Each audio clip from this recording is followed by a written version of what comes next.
Ça va ou quoi? Un nouveau podcast. Aujourd'hui, je vais vous raconter comment Tom, avec une vidéo qui a fait genre 30 000 vues, a fait perdre 100 000 euros de chiffre d'affaires à une boîte. Cette histoire est incroyable. Je vais vous raconter plein d'anecdotes sur cette semaine, tout ce que j'ai appris, et notamment l'événement de la fameuse vidéo de Tom qui a fait perdre de l'argent de fou malade à une boîte, qui m'a fait un vrai déclic sur l'influence qu'on a entre nos mains, notamment avec les podcasts qui commencent un peu à évoluer d'épisode en épisode. On fait toujours de plus en plus de vues, de plus en plus d'écoute, et c'est fou en fait l'influence qu'on a entre nos mains. Et cette semaine on a eu un exemple très concret qui était super intéressant, dont j'ai hâte de vous parler. Excusez-moi, je viens de boire du coca. Mais ça, plus de 3 anecdotes par rapport à du coup ce que cette expérience m'a appris et d'autres trucs à côté. Voilà, c'est parti. Tom a posté une vidéo il y a quelques mois maintenant d'une expérience client. En gros, Tom il fait des vidéos sur la sneakers, sur le streetwear, où il va essayer un peu des sites pour acheter des vêtements, partager un peu son expérience client, partager des projets, faire découvrir tout ça à son communauté, lui donner son avis et partager son expérience. Et il y a quelques temps, il a voulu utiliser le site Kikikix, qui est vraiment chiant à dire. Il va falloir que je trouve un autre nom dans le podcast, mais répéter à chaque fois ce blaze, ça va être un peu long. Mais voilà, il a commandé chez eux pour un concours, etc. Et il devait acheter une paire pour une abonnée qui avait gagné, bref, peu importe. Il achète la paire, pas sponsorisé et tout, il passe son expérience, enfin, il filme, et à la fin, il se trouve que un peu mauvaise expérience client. Genre, on attend un mois, le SAV, il répond à pas grand-chose, vraiment pas ouf, surtout comparé à ce qu'on avait déjà pu expérimenter. Et donc, il sort la vidéo et tout, plutôt déçu, et la vidéo, elle s'appelait du coup, genre, ma pire expérience sneakers, entre parenthèses, Kikikix. Parce que c'était littéralement sa pire expérience sneakers. La vidéo est très cool, on l'a re-regardée et en vrai elle est très divertissante. On fait du basket dedans, on fait des vannes et on partage le contenu pourquoi les gens ont cliqué. Et tout ça, c'était super intéressant à voir parce que en gros la vidéo elle a quand même fait pas mal de vues. Enfin pas mal de vues, relativement des vues, genre elle doit être à 36-37 000 vues à l'heure à laquelle je tourne ce podcast, ce qui est pas mal, c'est pas déconnant, hein. On peut faire 100 000, 200 000, c'est possible à notre échelle, mais 36 000 c'est cool, ça fait une petite vidéo, bonne vidéo qui peut être rentable quoi. Bref, peu importe, la vidéo passe, elle continue d'évoluer, et dans le temps, il se trouve qu'il y a d'autres personnes qui font des vidéos sur Kikikix, genre Morgan VS, Inoxtag, ils en parlent un peu, mais ce qui est assez impressionnant, c'est que quand tu tapais Kikikix sur Google, en étant Kikikix avis, pour chercher un peu d'avis client, la vidéo de Tom sur Google, elle apparaît en premier. Quand tu tapais le nom, juste le nom de la marque sur YouTube, c'était la première vidéo, avec 36 000 vues, alors que Morgan VS et d'autres font des millions de vues, ils étaient en dessous. Et quand je vous dis ça, c'est pas avec mon compte Google où moi je suis abonné à Tom, c'est avec un compte, vous allez sur Google ou YouTube, vous faites regarder en tant qu'invité ou en navigation privée, donc sans cookies, sans historique, sans rien. C'est vraiment le référencement basique, Tom est devant tous les résultats. Tom est littéralement devant tous les résultats. Donc c'est cool. Ça montre qu'on sait faire de bonnes vidéos YouTube, qu'on sait bien communiquer et qu'on est divertissant. Non, c'est assez impressionnant parce qu'en ce moment, moi je fais pas de vidéos YouTube, j'ai arrêté. Mais j'apprends. Je partage tout ce que je peux à Tom et on voit que ça paye. Il y a des résultats sur. On arrive à faire de meilleures vidéos qui intéressent plus de gens, etc. Et qui fonctionnent. Donc là, c'est vraiment un bon exemple. Bref, la vidéo fonctionne. Tom il s'en occupe plus parce qu'elle est postée et il passe un peu à autre chose. Enfin. C'est un peu chiant, Siri. Il passe à autre chose. Et il y a quelques temps, il se dit, bon, je vais contacter Kikikix pour faire un partenariat avec eux qui est de l'affiliation. En gros, tu peux demander ça sur Nike, Asos, Amazon. Tu vas avoir un lien web signé, et ce lien-là, quand quelqu'un va l'utiliser, on saura que c'est Flub qui a fait la pub ou Tom, et du coup, le service en question va redistribuer une partie de la vente. Par exemple, si tu vends pour 100 euros, il va peut-être te donner 1, 2, 3, 4, 5, 6, 7, 8 euros des fois. Ça dépend, enfin ouais, plusieurs pourcentages. Donc Tom les contacte en mode, bon, ma vidéo elle est plutôt négative, mais il y a forcément quand même des gens qui vont vouloir commander. Autant que je demande à l'affiliation, là je dors sur de l'argent, c'est bête. Donc il les contacte, ou peut-être que c'est Kikikix qui contacte, je sais plus. Mais en gros, il rentre en contact pour ce service d'affiliation. Et je crois qu'il a rapidement une réponse, mais une réponse bizarre. Genre, on se méfie. En gros, il reçoit un message sur WhatsApp en mode salut, c'est machin de chez Kikikix, on adorait pouvoir discuter avec toi, est-ce que tu pourrais venir sur Paris, etc. Tom il se dit bon, c'est bizarre, normalement quand tu demandes de l'affiliation, on t'accepte, on te refuse, mais pas de rendez-vous physique, parce qu'il y a plein de demandes, genre on va pas s'arrêter sur un gars précis. Donc nous on se dit bon, il y a moyen qu'ils aient fait la vidéo, et en fait c'était sûr. Et du coup, ils ont vu la vidéo. Tom a pris rendez-vous, j'y suis allé avec lui, et je vais vous raconter un peu ce qui s'est passé à ce rendez-vous à Paris avec un des cofondateurs de KikiKix qui est passé une demi-journée avec nous. Nous, on a quand même une expérience négative, donc on a été déçus par leur service, mais c'était très intéressant cette journée de voir un peu quel impact a eu la vidéo dans leur entreprise, aussi de voir un peu comment eux ils gèrent leur business, parce que ils sont jeunes, ils ont notre âge, mais ils ont une boîte qui a genre 60 salariés, voir un peu comprendre comment ça fonctionne, et c'était super intéressant. Alors effectivement, le rendez-vous, je vais tout vous raconter après.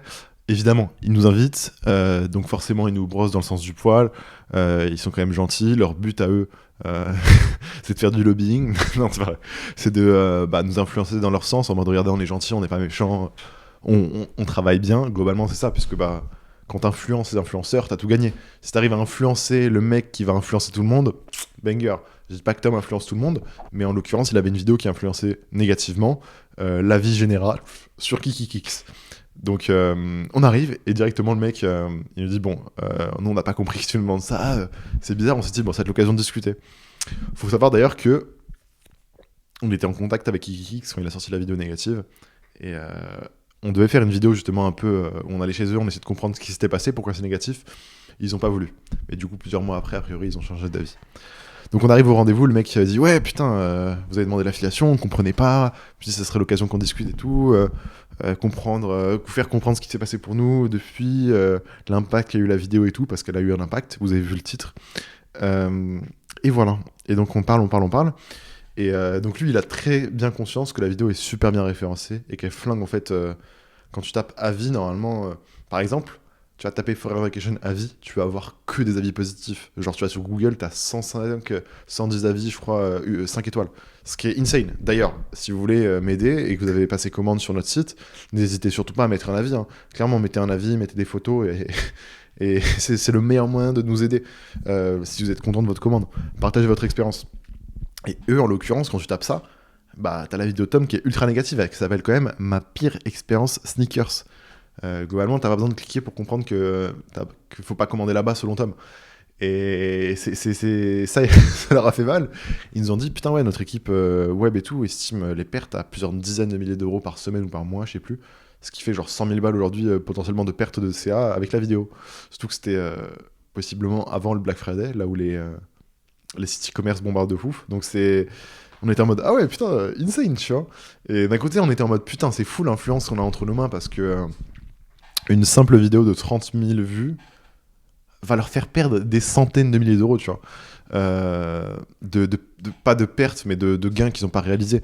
Et c'est fou, c'est fou. Ça m'a trop donné confiance sur le fait qu'on a du pouvoir en créant du contenu et qu'on savait créer du bon contenu. Ça, c'était vraiment cool pour ça. Mais bref, il nous parle de tout ça et il nous dit, bon bah voilà, il nous raconte pourquoi on a une expérience négative selon lui. Ils expliquent que c'est que 5% des clients qui ont des délais comme ça, etc. Tout ça, c'est des informations qu'ils nous donnent. Donc peut-être que c'est vrai, peut-être que c'est faux, peu importe. Il se trouve que Tom avait eu une expérience négative. Mais c'était intéressant, parce qu'on a passé du coup une demi-journée chez KikiKix, et j'avais moi déjà eu l'opportunité de passer chez With The New, qui est leur concurrent numéro 1. Donc tous les deux, ils sont un peu la guéguerre pour être les numéro 1. Et chez With The New, j'avais vu un peu, on m'avait fait découvrir les locaux et tout, c'était assez marrant de voir un peu du coup comment les deux travaillaient. Bien que je sois pas forcément dans la sneaker, c'est marrant de voir des boîtes dans cet environnement-là. Et donc on visite un peu leur showroom, là où ils font venir des influenceurs, des célébrités, donc ça va de Tony Parker à top TikToker américain. Il y a Debrick qui s'est déjà ramené là-bas, enfin, c'est assez marrant. Et après on est allé dans leur entrepôt, là où ils stockent des paires, là où ils préparent les commandes, là ils font les expéditions. Moi j'ai appris beaucoup de choses, parce qu'on se retrouve avec un mec qui est en face de nous, qui a 22 ans, qui répond à toutes nos questions de manière vraiment ouverte. Je sais pas si les réponses étaient bonnes ou pas, mais il a répondu à pas mal de questions que j'ai posées. Et je me retrouve en face d'un mec de 22 ans qui gère une entreprise comme j'aimerais gérer, qui gère une entreprise avec plein de soucis qui en fait me feraient kiffer d'avoir, dans le sens je kifferais avoir une boîte avec du monde, des locaux et qui tourne quoi. Et eux ils ont une boîte qui tourne, et c'était vraiment intéressant. C'était vraiment intéressant. Et un truc qui m'a fait tilter, qu'il faut que je vous dise, mais bon en vrai peut-être ça va pas vous parler pour vous, mais pendant pas mal de fois il nous dit ouais nous on est une boîte jeune, genre je crois le mec le plus vieux chez eux il a genre 35 ans. mais la moyenne d'âge, elle doit être à 23. Et ce qui est insane, c'est qu'ils disent, ouais, voilà, on est jeunes, ici c'est à la cool, tranquille et tout. Mais quand j'ai vu les gens bosser, ils sont quand même sérieux et déter sur leurs tâches. Et quand je vois comment nous, on bosse au local, ah bah c'est plus qu'à la cool. Alors, c'est-à-dire qu'on est en vacances, mais littéralement. Et c'est pas en étant en vacances, littéralement, que j'aurais réussir à avoir une boîte qui tourne comme la leur, quoi.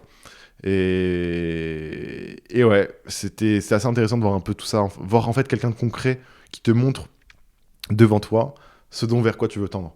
Je dis pas que je vais être kiki, hein, franchement, ils ont pas la meilleure image, pas le business qui me fait le plus kiffer, mais c'est intéressant de voir un site e-commerce se développer en France par des jeunes, c'est marrant, c'est marrant. Voilou. Donc cette journée est vraiment instructive de fou. Il nous parle des problèmes de contraction dans la sneakers, des colis volés, du SAV, de leur concurrence avec du coup les autres sites de sneakers parce que c'est du e-commerce, donc des fois ça peut être un peu la guéguerre. Mais c'est intéressant de voir un peu voilà le dessous des sites de sneakers. Tom, de toute façon, va faire une vidéo sur. En gros, il a réussi à négocier. Le gars a proposé, et nous on l'a déjà proposé avant, ok, bah écoutez, on a eu un problème, on va pas faire une vidéo en mode qui c'est le meilleur site, parce que aux yeux de Tom, on pense pas que ça l'est, mais ça peut être intéressant de voir comment ça se passe derrière un site de sneakers, un site qui vend des paires de sneakers, comment ils bossent, que ce soit le SAV, l'authentification des paires, la préparation de commandes, leur stock, comment ils travaillent. Comme ça, les gens, ils ont ils ont des éléments de réponse sur peut-être pourquoi c'est long. On va essayer de les trigger un peu, poser des questions pour comprendre ce qui se passe. Et voilà, et Tom va faire une vidéo là-dessus, ça devrait être vraiment intéressant, j'ai hâte qu'on la fasse. C'est vraiment un banger pour moi, parce que c'est du contenu vraiment intéressant. Sur StockX, il y a moins d'une dizaine de vidéos qui montrent un peu comment ça se passe, il reste un peu discret. Et a priori, là, ils ont l'air assez ouverts pour montrer plus ou moins tout. C'est cool, je pense que pour les gens qui regardent, ce sera intéressant, pour nous, ce sera intéressant d'avoir ce contenu-là. J'ai hâte qu'on tourne ça. Mais ouais, gros déclic sur, putain, en fait, vous vous rendez pas compte qu'avec ce petit téléphone-là, et en étant un peu malin, en regardant des vidéos, en écoutant des podcasts, en vous éduquant, le pouvoir que vous pouvez avoir. C'est-à-dire que le Boog, il gère une boîte qui fait des dizaines de milliers d'euros de chiffre d'affaires par jour, et il a quand même pris une demi-journée avec nous pour discuter, échanger, et au final, peu importe, hein, ça se trouve c'est un escroc, ça se trouve c'en est pas un, on s'en fout, mais on a appris des trucs, on a pris de son temps, et c'était insane. Tout ça grâce à une vidéo YouTube qui a fait 30 000 vues. Alors qu'il fait des vidéos, des fois, en collaboration avec d'autres mecs, qui font des millions, tu vois. Et c'est fou. En fait, c'était une grosse prise de confiance, une grosse claque, je me répète, mais en mode, on maîtrise un peu quand même les réseaux, et c'était cool. Voilou. Donc, assez intéressant ce cas-là, comme quoi la vidéo de Tom, malgré le nombre de vues, est devant tous les référencements de toutes les autres vidéos qu'ils ont fait. Et ils n'arrivent pas à la bouger. Leur seul moyen, c'était nous contacter pour qu'on modifie titre, miniature, etc. Ce que Tom a partiellement fait, on verra si on le fait totalement. Mais intéressant. Intéressant. Ce qui est fou, c'est qu'ils pensaient même qu'on était payé par leurs concurrents pour faire ça, quoi. C'est un niveau de problématique que j'arrive même pas à imaginer, à visualiser, parce que nous, on n'y est pas. Nous, on vend des vêtements, frère.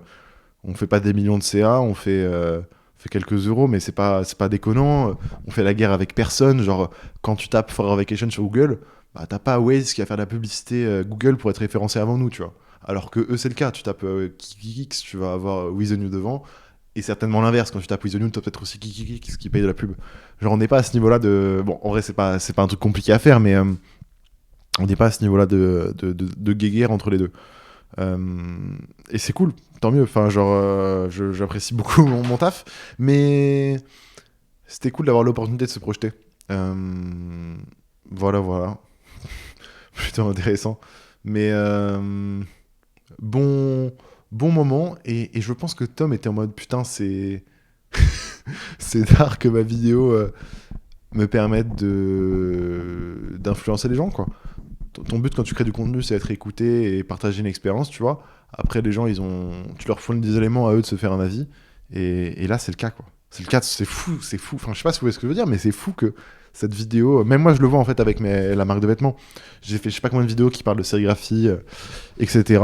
Et je sais qu'il y a peut-être des centaines de marques, des petits projets de gars en France qui se lancent en sérigraphie. Bah, je sais que c'est potentiellement grâce à mes vidéos. Et moi qui répète souvent en podcast, j'ai envie de changer la vie des gens, impacter leur vie. Bah, on est dans le concret là, on a vraiment de l'influence quoi. Et c'est d'art, c'est cool. Hâte de reprendre YouTube et de d'avoir mon plan machiavélique pour conquérir ce game. Mais non, c'est très intéressant. C'est très intéressant. Genre, c'était cool à voir. Qu'est-ce qui se passe d'autre sinon? C'est vrai qu'on avait sorti un NFT dans le dernier podcast. Les gars, vous avez réclamé tous les 50 NFT qui sont partis en, je pense, 3-4 heures. Donc si vous voulez des prochains NFT, écoutez tous les podcasts. Il y a peut-être des podcasts où je referai des POAP. Mais littéralement, bah, c'est premier arrivé, premier servi. Donc si vous voulez le récupérer à chaque fois, il faut écouter le podcast dès qu'il sort. Hein. Pour ça, il faut s'abonner. Non, c'est intéressant parce que du coup, le fait qu'on a rajouté 50 nouveaux tokens NFT, on a eu 10-15 personnes qui ont rejoint le Discord et qui sont actives dessus. Et du coup, le Discord, c'est une dinguerie. Genre, des fois, il y en a qui sont en vocaux, ça partage des ressources, ça commente. Mais sans langue de bois, les projets des gens, ça aide et c'est super intéressant. Des mecs qui font des TikTok, qui ont des marques de vêtements, qui font de la musique, qui font des covers.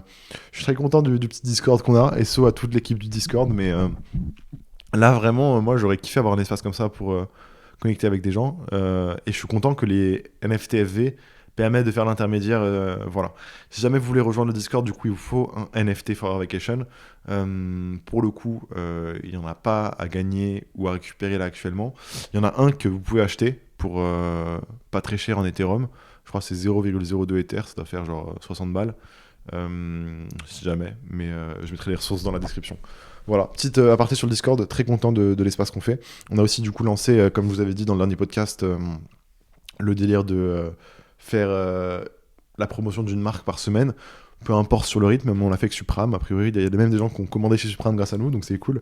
Je suis content de voir que ce petit truc-là est cool. On a fait une mini story sur lui en mode comment il a bossé les zips qu'il a fait. Très content. Son drop s'est très bien passé. C'est cool, il est passé de négatif sur son compte à multimillionnaire. Non, c'est cool. C'est cool. Supreme est assez content. Ça a bien fonctionné. Le drop de Saint-Valentin, dinguerie. Mais ça m'a grave donné envie de ressortir des vêtements parce que la trésorerie EV pour l'instant elle est en pause, comme je vous l'ai dit, on attend d'être passé en société pour pouvoir relancer la marque. Mais en attendant, on a trouvé des idées dingueries de nouveaux produits, mais on fait rien. Et du coup, je me retrouve à faire des podcasts à raconter ma vie parce que je peux pas travailler. Terrible. Voilà. En tout cas, c'est intéressant aussi avec les podcasts. Si vous êtes sur YouTube, vous avez vu que du coup, je mets des titres et des miniatures comme des vidéos YouTube. Et c'est cool parce que tous les podcasts, chaque épisode, il fait globalement plus ou moins plus de vues que l'ancien. Et c'est cool. C'est-à-dire qu'on est en croissance et qu'on évolue et qu'on avance. Et ça fait plaisir. Merci à tous ceux qui checkent le podcast, qui le découvrent. Il y a même un mec qui m'a envoyé un message et qui m'a dit ouais, putain, j'ai découvert ton podcast, je savais pas que je te connaissais pas et tout. Et c'est fou que des gens arrivent à me découvrir avec le podcast, qui est le format le plus compliqué pour se faire connaître. Parce que c'est compliqué de mettre en avant du contenu audio de 40 minutes, 1 heure, 1h20. Voilà, YouTube il préfère mettre en avant des vidéos de 8, 10, 15 minutes, pas des podcasts. Mais a priori, des gens découvrent et c'est cool. Comme vous l'avez vu là sur ce podcast là, il y aura certainement une miniature un peu aguicheuse et tout, mais qui répond au sujet. Et en fait, c'est un peu mon. Comme je vous ai dit, hein, moi j'arrête de faire des vidéos YouTube pour l'instant, en tout cas parce que j'ai rien à raconter. Mais c'est pas pour autant que YouTube m'intéresse pas, hein. Au contraire, hein. J'ai jamais été autant intéressé sur YouTube et que je bouffe des infos à droite à gauche, etc. Et je ne fais que m'améliorer. C'est ça qui est insane. J'apprends trop de trucs. C'est d'art. Franchement, je suis très content de ce que je fais. Voilà, hâte de revenir, hâte de braquer le game. Mais je suis content de voir qu'en fait le peu que j'applique sur les podcasts fonctionne. Ça fait plaisir. Ça fait sincèrement plaisir. J'attends qu'il fasse un peu beau pour aller dehors tourner des épisodes parce que tourner dans ma chambre vide là c'est pas le plus marrant. Pareil, dès qu'on a du temps on va essayer d'aller revoir des personnes extérieures, des intervenants, faire des podcasts à plusieurs. Je vais essayer d'en faire un avec Reda de chez World Mag. Il m'a redemandé encore hier, ouais, c'est quand on fait le podcast. On va en faire un, juste que je trouve des sujets très pertinents sur lesquels les faire intervenir. Pareil, il y aura un épisode avec Ruby Testing, le mec de chez All Time Shiver. Je pense qu'on va parler avec lui de produits et tout, ça va être cool. Non, très content de comment les podcasts évoluent, du délire de Discord tout autour. Et en fait, ce truc-là de moi je parle là tout seul dans ma chambre parce que je parle à personne d'autre de toute façon à part les gars du local, et je suis content de voir que mes paroles sont écoutées et qu'elles sont bien reçues. Vous pourriez en avoir rien à foutre, mais globalement c'est intéressant. Ça fait plaisir de voir que les gens m'écoutent, qu'on a un peu d'influence, et non, c'est cool. C'est cool. J'ai hâte de pouvoir faire des podcasts un peu plus engagés, comme sur la place des graphistes et le travail de graphiste qui est à mes yeux trop méprisé et trop mal vécu par eux. Enfin bref, il y a plein de sujets que j'ai envie d'aborder. Voilà, c'est tout ce que j'ai à vous dire. Putain, aussi, c'est vrai que dans le dernier épisode, je parlais un peu d'idées de marketing et de communication. Et je parlais de ce que PPSC avait annoncé, Please Pablo Stop Capin, qui était pour la Saint-Valentin. Ils avaient fait un truc en mode ouais, rendez-vous à tel endroit. Et ceux qui se font un bisou, les couples qui se font un bisou ou qui s'embrassent, vous avez des vêtements gratuits. Et il se trouve quoi que c'était un peu un fiasco bizarre en termes de communication. Sur TikTok, il y a pas mal de vidéos qui ont tourné, Twitter aussi, de l'événement. Et on a l'impression que les organisateurs se foutent de la gueule des clients et ils sont pas très respectueux. On voit deux gars qui s'embrassent et ça fait des emojis avec le drapeau LGBT, enfin le drapeau des fiertés là. Ah, ici on aime tout le monde, mais tu vois tout le monde qui rigole, qui vanne. Bizarre. Bizarre. Franchement bizarre. Et peu importe, a priori les gars qui l'ont fait, qui se sont embrassés là devant tout le monde, bon ils avaient pas l'air d'être forcés non plus, mais vraiment à tout moment ils regrettent. Hein, parce que vraiment la vidéo a fait des millions de vues. Donc gros coup de com', tout le monde parle de PPSC, la preuve j'en reparle dans le podcast.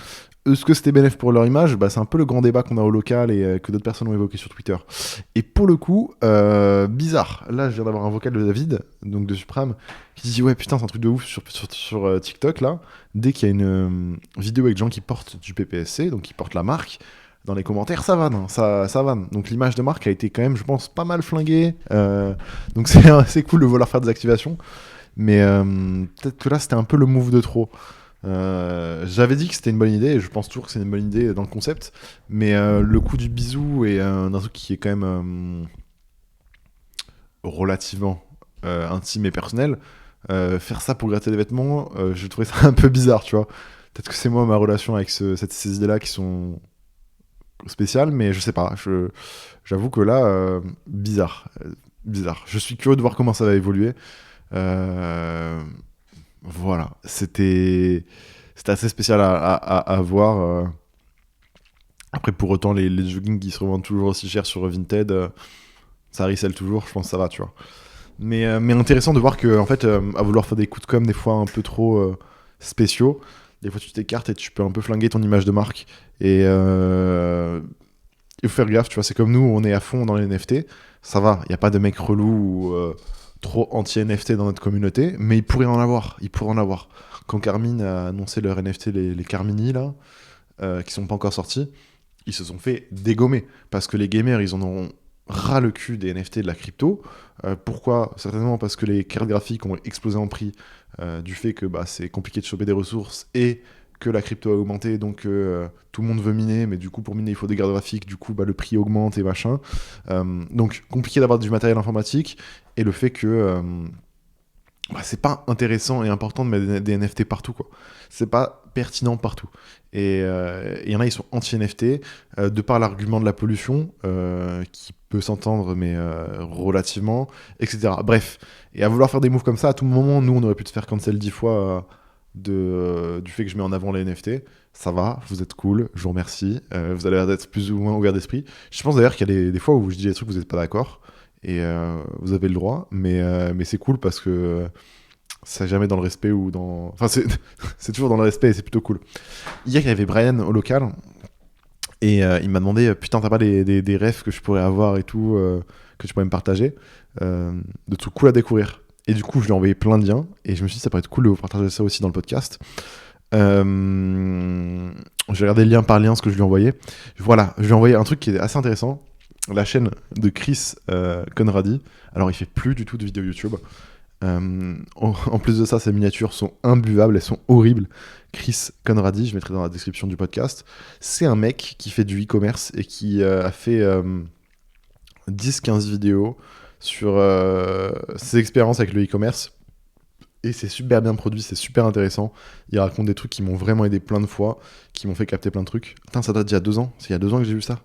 Eh ben, Bah, ça fait 2 ans a priori qu'il fait plus de vidéos YouTube, mais c'est un monstre. C'est un monstre il raconte très bien, il explique très bien, j'ai appris plein de choses et je vous recommande sa chaîne YouTube. Donc Chris, bah, comme Chris, et Conradi, bah, comme con, et Radi, R-A-D-Y. Qu'est-ce que j'ai d'autre Phidias. Phidias, qui est un mec. L'histoire de Phidias, elle est insane. C'est un gars. Donc en gros, t'as Erak, qui est un youtubeur américain qui s'est donné le défi d'avoir 1 million d'abonnés en 1 an. C'est un peu son pitch à chaque fois. Et il a réussi, il a eu 1 million d'abonnés en 1 an, de 0 à 1 million, avec bah, du coup plusieurs vidéos, etc. À chaque fois, il essaie de faire des bangers, enchaînés, etc. Et t'as Phidias, qui est un mec, je crois, qui vient de Chypre, si je me trompe pas, qui a pris un billet d'avion aller simple vers les États-Unis dans le but de rencontrer Erak. Dans une démarche un peu fanboy au début, mais en mode je veux percer sur YouTube, je veux rencontrer Erak, je veux apprendre. Et il se trouve qu'il a réussi à rencontrer Erak et qu'il est avec le temps devenu un personnage des vidéos de Erak, mais ça en vrai j'en ai rien à foutre. Moi ce qui est insane, c'est de voir comment Phidias, le mec qui était un petit gamin entre guillemets qui faisait des vidéos YouTube, est devenu un monstre littéralement sur comment il construit ses vidéos, comment il fait du montage, comment il raconte des histoires, qui est le truc le plus important au final. Et c'est vrai que c'est insane. C'est vrai que c'est insane parce qu'il a pris du niveau et il met à plat tellement de français. Là, c'est un truc de ouf. Donc Phidias, allez voir sa chaîne YouTube. Ses vidéos sont très très très bien, très intéressantes. Et c'est fou de voir l'évolution qu'il y a eu parce que bah, du coup moi je l'ai suivi quand il a commencé un peu à vouloir reach Erak. Et de voir maintenant comment il fait ses vidéos, c'est très inspirant et c'est cool. Voilà, la chaîne. Ah, ok, ça si je l'avais partagé sur Twitter, il faut que vous allez la voir. C'est SumSub, SUM, SUB. C'est un gars qui va vous parler de conscience numérique, qui est un sujet que je trouve beaucoup trop important. Comprendre l'environnement dans lequel on évolue. Vous inquiétez pas, il va pas vous parler de crypto ou de NFT, ou en tout cas très très peu, ou de métaverse, machin, on s'en fout. Là, il va vous parler de pourquoi il faut jamais prêter son téléphone à qui que ce soit, comment l'anonymat, etc. Enfin, plein de questions super intéressantes qui, je pense, tout le monde, surtout vous qui écoutez moi parler pendant des heures par semaine, là, prenez un peu de votre temps et allez écouter ces vidéos qui sont super bien réalisées, qui expliquent super bien les vrais enjeux et les trucs qu'il faut que vous captiez pour être safe et en conscience de ce que vous faites sur Internet. C'est surtout ça. Parce qu'on ne se rend pas forcément compte quand on ne connaît pas et qu'on ne comprend pas tous les outils et tout l'environnement. Et lui, il décrit tout. Il a fait une vidéo par exemple où il prenait certains de ses commentaires YouTube et donc il avait juste le pseudo de la personne et la photo de profil et laissait choper un maximum d'informations, un peu dox la personne. Et bon, moi ça me surprend pas, mais je pense que ma daronne, je lui montre ça, elle sera en mode ah, ou mon frère, il sera en mode ah putain, c'est vrai qu'on peut retrouver tout ça. Ok, donc faire gaffe quand je commente, peut-être que c'est d'avoir un nouveau pseudo YouTube. Enfin, c'est assez intéressant. SumSub, allez voir ses vidéos, c'est en anglais, mais ça vaut le coup d'être vu, très très clairement. Ok, autre exemple. Leon Hendrix, c'est assez intéressant. Il a fait une vidéo Why a Journal Led l'anglais de merde for 1000 days. Et en gros, il parle, mais il y a une notion et une phrase dans cette vidéo qui m'a trigger. Alors moi, j'aime bien avoir des phrases qui me trigger et qui me font réfléchir. Un peu en mode les phrases sur Instagram là, à la con. Mais la phrase était assez intéressante. Je vais essayer de la retrouver précisément la phrase. Parce qu'elle parlera mieux que moi-même au final. Laissez-moi trouver. Mais en gros, l'idée, c'est que ce mec-là, il fait de super vidéos YouTube. Déjà, il a des super miniatures, des super concepts. Et la phrase, en gros, c'est... Il te pousse à réfléchir et tendre vers la seule chose qui va te faciliter tout ce que tu as autour, voire même rendre inutile tout ce que tu as autour. Par exemple, dans ma vie, imaginons que j'ai 5 opportunités, 5 trucs à faire. Dans ces 5 choses-là, j'ai envie d'un peu toutes les faire, parce qu'elles me parlent toutes, elles ont toutes du sens à mes yeux. Par contre, il y en a certainement une qui me permettra de faire les 4 autres beaucoup plus facilement, ou en fait même de les rendre inutiles. Par exemple, si je veux être heureux dans la vie, peut-être qu'il faut que j'aille voir des potes, que je travaille, que je voyage un peu, que je fasse plaisir à ma famille et que, je sais pas, je donne de l'argent à des potes. Peu importe, j'ai dit vraiment des conneries. Et peut-être que la notion qui pourrait m'aider à en faire 4 plus facilement, c'est de travailler. Bah, ça me permet de débloquer de l'argent et peut-être de résoudre du coup 2 ou 3 problèmes. En gros, en faisant une chose, ça va peut-être pouvoir débloquer 4 choses. Alors que si tu te concentres sur le mauvais élément, bah super, tu auras accompli un élément, mais tu en as encore 4 qui pendent. Alors que si tu te concentres sur celui qui peut tout débloquer ou rendre pas nécessaire tout le reste, voire inutile, c'est insane. Et du coup, quand je fais des nouvelles choses, j'ai toujours un peu cette réflexion-là de ok, très bien, Maxime, t'as envie de t'intéresser au NFT, t'as envie de dormir tôt ce soir, t'as envie de lire un livre, très bien, mais pense à cette notion-là. Et quand tu visualises ce truc, comment ça va t'aider par rapport aux autres choses? Est-ce que c'est cette chose-là que tu dois faire ou peut-être plus que... Par exemple, ma vision du truc. Est-ce que là j'ai l'impression que je suis bloqué par... J'adorerais avoir un appartement, comme je l'ai dit à la fin de l'année, je le répète souvent. Euh, et ça se trouve, bah, mon moyen pour avoir un appartement, c'est peut-être pas lire un livre. Ça se trouve, c'est peut-être me mettre à fond dans les NFT pendant 3, 4, 5, 6 mois, finir ce truc-là, qui va me permettre peut-être de me sentir mieux quand je vais travailler parce que j'aurai un espace beaucoup plus lumineux, enfin, etc. Euh, Là, c'est un exemple très concret, donc peut-être pas pouvoir valoriser personnellement ce truc-là, mais phrase assez intéressante, il fait de bonnes vidéos. Léon Hendrix, ça sera dans la description, bien évidemment. On pense à tout ici. Et là, ah oui, celle-ci, elle est insane. Ok, cette chaîne, Hamza Unfiltered. Hamza comme le rappeur français, Unfiltered comme non filtré. Ce mec-là, c'est insane. C'est un petit peu comme Sneako, il me fait penser à Sneako. Le Boog, il fait des caméras, il fait des vidéos, donc des fois de 40 secondes, des fois de 40 minutes, avec une webcam, et il parle avec détermination d'un sujet qui l'intéresse vraiment. Et il ne met jamais de miniature, il travaille juste sur un titre, et dans la miniature, on le voit juste très obstiné dans son idée, très confiant. Et le Boog, il parle de manière très convaincante de ce qu'il pense et ce qu'il croit pendant 40 minutes, comme un podcast, sauf qu'il est seul et que sa manière de proposer les vidéos est assez intéressante, il publie beaucoup. Et donc, ce que je trouve intéressant avec son cas, c'est que bon, il raconte des trucs plutôt drôles, plutôt intéressants, mais au final qui m'intéresse plus ou moins par rapport à ce que j'ai déjà pu voir. Ce qui est intéressant, c'est de voir que c'est en fait un peu sa chaîne secondaire. Il avait une chaîne principale qui doit avoir genre 200 000 abonnés, mais qui fait aujourd'hui moins de vues et que je trouve beaucoup moins intéressante que sa chaîne secondaire. Sa chaîne secondaire où il enchaîne des vidéos à 100 000, 200 000, des fois 300 000 vues. Juste lui qui parle dans sa chambre en peignoir. Je trouve ça insane. Parce que il a des très bons titres, il travaille très bien ses vidéos, il parle très bien. Parler, c'est une arme de fou quand tu sais parler correctement, bien communiquer, bien échanger. T'es un monstre, tu peux convaincre des gens, tu peux communiquer correctement. Enfin, c'est un des meilleurs super pouvoirs à avoir. Et lui, il l'a concrètement parce qu'il arrive à faire péter des vidéos où il parle juste lui dans sa chambre sans miniature, sans musique, sans incrustation, machin. Juste celui qui parle. Et juste ça, c'est assez intéressant pour parler à tellement de gens. Et sa croissance sur YouTube, je l'ai vu, moi, péter devant moi.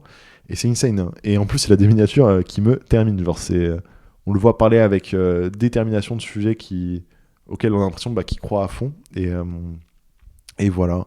How to chase money the right way. Les 5 principes de Adonis. Les choses que tu possèdes finissent par te posséder. La guerre psychologique. Comment devenir riche rapidement. Ça fait un peu gourou. Mais il est pas là de vendre de la formation ou autre. Tous les livres qui m'ont aidé. Ça fait un peu développement personnel en fait, un peu. Je regarde pas ces vidéos toutes, mais ça me termine de le voir parler avec autant de conviction et expérimenter ce truc-là de vidéo YouTube. Un peu en mode schlag, mais qui fonctionne de fou. Voilou. Et il reste 2 autres recommandations qui seront pas forcément pertinentes. Bon, la compagnie sur YouTube. Alors, je partage juste parce que c'est un cas de figure assez intéressant de mec qui est malin sur YouTube. Il sait faire de bons titres, de bonnes miniatures. Les vidéos, c'est pas encore ça à mes yeux, mais ça fonctionne et c'est un cas assez intéressant. Ce mec-là s'est fait connaître au début avec un gros drama parce qu'il avait ligoté un pigeon ou je sais pas quoi, enfin une connerie vraiment débile. Et au final, les gens ont oublié et ça a l'air de fonctionner un peu quand même pour eux. Voilà, petit partage. Et une des chaînes, je n'ai peut-être déjà parlé dans les podcasts, Racer Worldwide, qui ont une chaîne YouTube et qui sont exactement ce que j'aimerais faire sur YouTube avec FV quand on aura l'opportunité. Ils font des super vlogs où ils documentent leur vie filmée à l'iPhone, mais super bien monté, super intéressant. On les voit créer des vêtements, expérimenter, aller voir au pop-up de leurs potes et tout. Enfin, un peu ce qu'on fait nous, tu vois, mais forcément l'herbe est toujours un peu plus verte ailleurs. Et je trouve ce qu'ils font très cool, très carré, très bien produit. Et c'est intéressant de voir ça. Ça m'a fait kiffer. Voilà. Non, franchement, c'est cool de voir un peu tout ce qui se passe Je suis très stimulé par YouTube. Je vous jure que le jour où je vais revenir sur YouTube, je vais tout casser. Je le dis et je l'ai déjà dit comme je l'ai dit. Hein. Mon anecdote, elle me termine toujours. Hein. Le nombre de fois où je vais voir Léonard, qui est un mec qui a 1 million d'abonnés, j'ai dû lui dire 3-4 fois ouais, je sais que je suis capable d'avoir 1 million d'abonnés en 1 ou 2 ans. Je peux le faire, je peux tout fumer.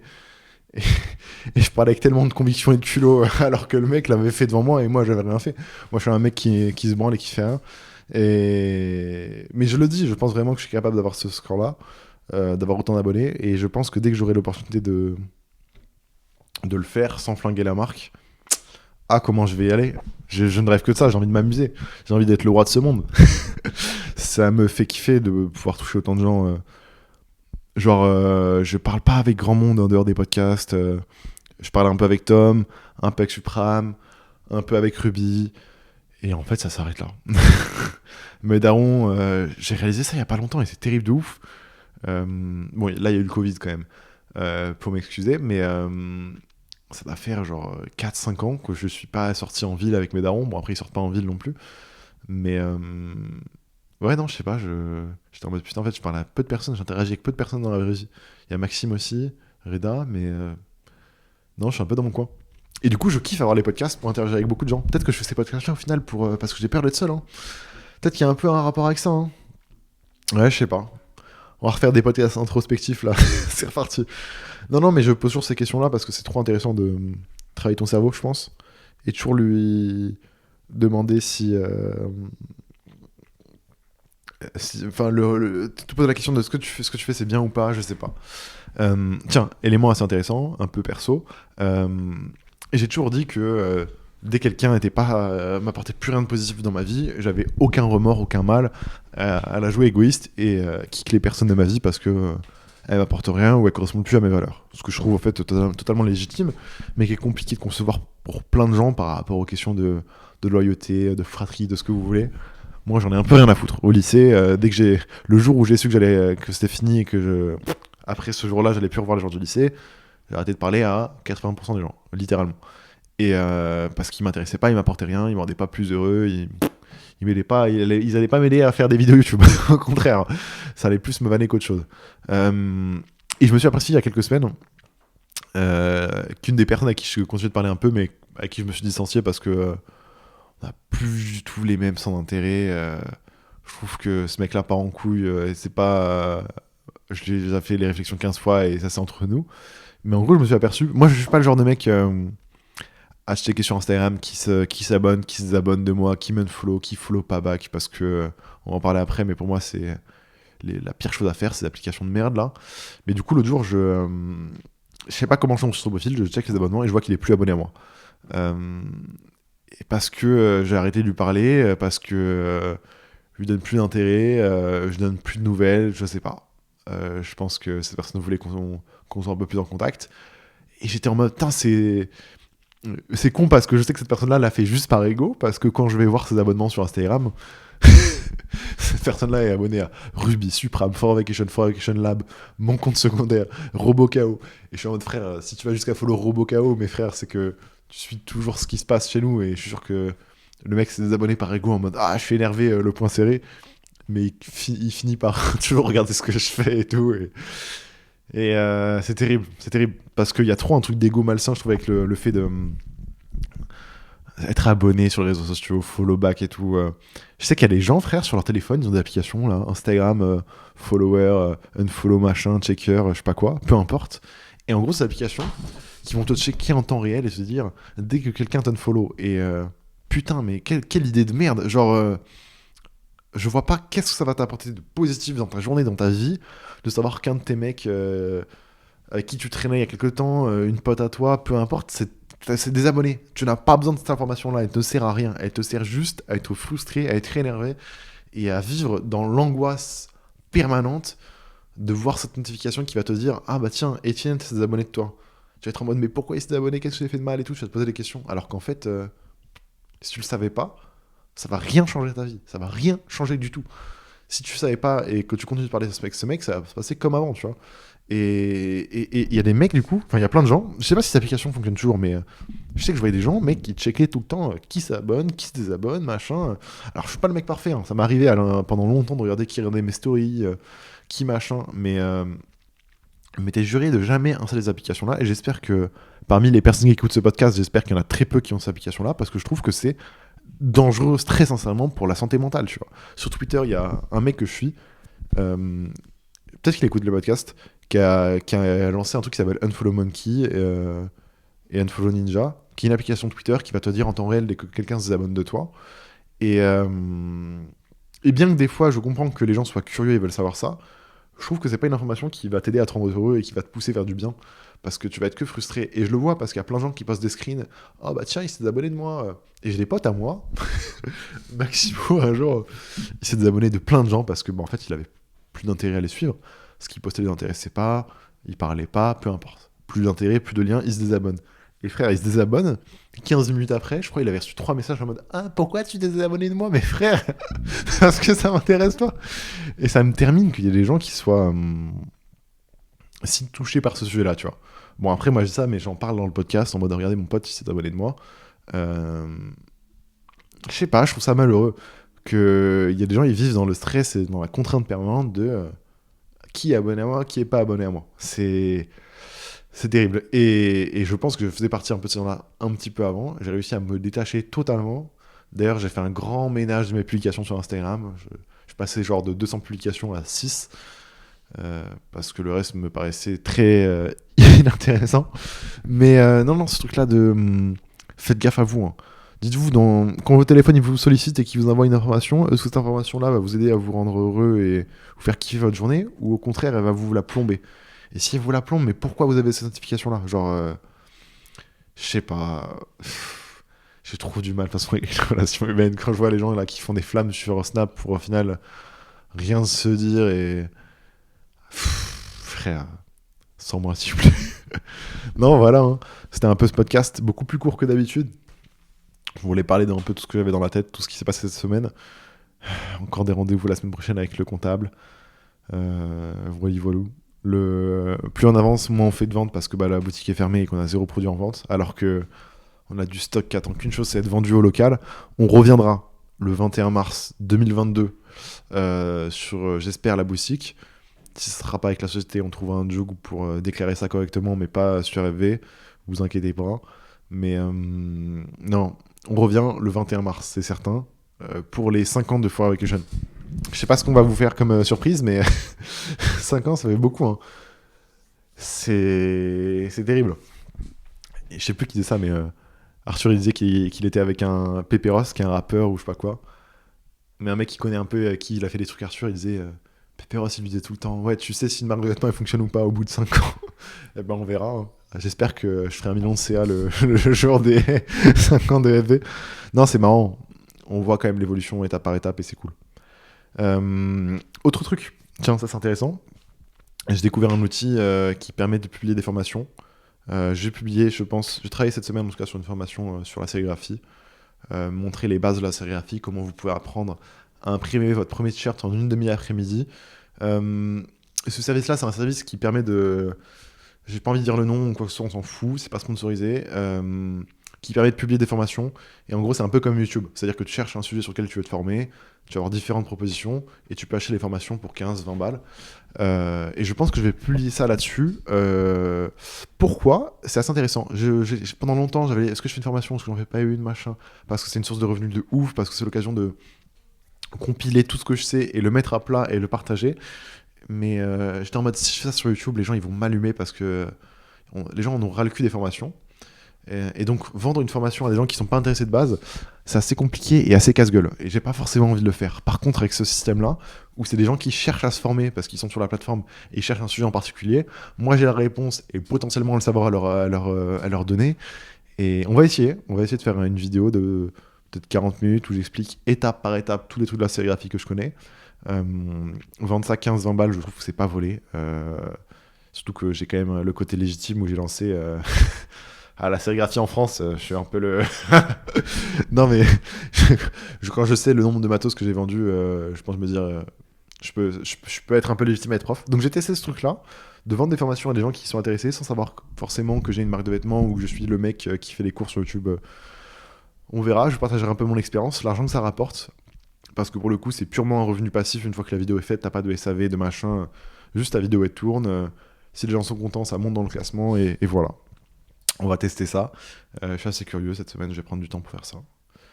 Et voilà. Sur Twitter, j'avais mon kiff à acheter des lettres. Vous savez, pour avoir les beaux arrobases.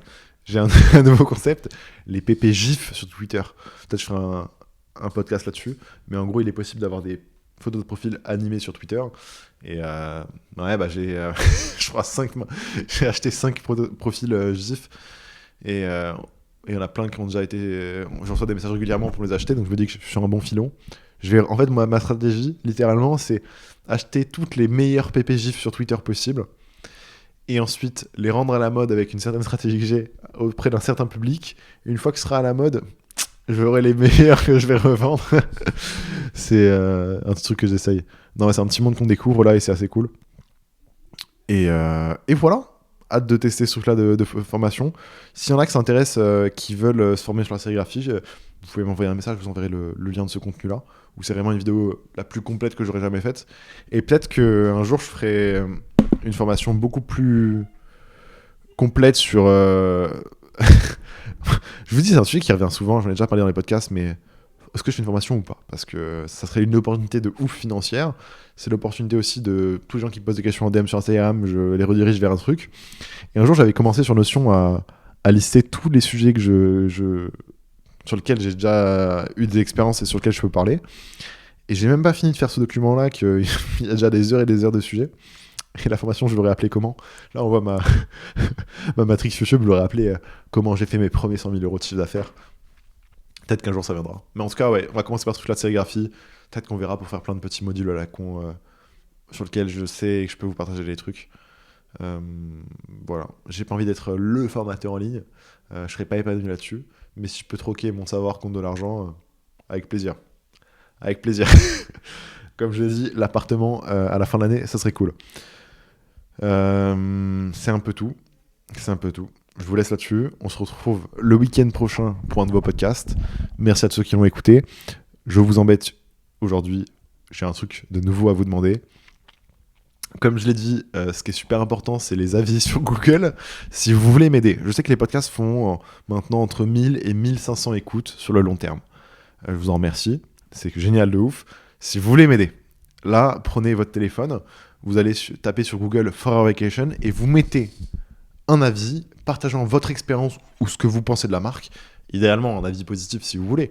Ça m'aiderait. Mettre des avis une étoile me plomberait. Mais voilà, mettez un avis sur Google. Si vous avez les photos des produits, mettez-les. Dites comment ça s'est passé par rapport à la livraison. Est-ce que c'était rapide ? Est-ce que vous êtes déçu, content de la qualité des produits ? Dites-le nous. Si vous avez une expérience avec le service client, partagez ça. Partagez votre expérience avec Forever Vacation. Envoyez-moi un message sur Instagram avec un screen de l'avis que vous avez publié et j'enverrai 2 NFT multidimensions à des personnes au hasard qui auront fait ça. Ce ne sera pas premier arrivé, premier servi, mais les personnes qui auront mis un avis et qui l'auront envoyé en DM sur Instagram, j'en prendrai 2 et j'enverrai un NFT qui permettra du coup de rejoindre le Discord ou juste d'avoir une pièce historique de FV comme quoi vous avez contribué à ce projet. Voilà. Merci à tous. C'est ça. Et si vous voulez d'autres POAP comme le dernier podcast, j'ai une chose à vous dire. Écoutez les podcasts régulièrement. Il est possible qu'on en ressorte. Mais vu que c'est premier arrivé, premier servi, il faut pas tarder, les gars. Bon, voilà. J'espère que vous exercez dans le bonheur votre journée. Que tout se passe bien. On se recheck la semaine prochaine. Merci. Ciao.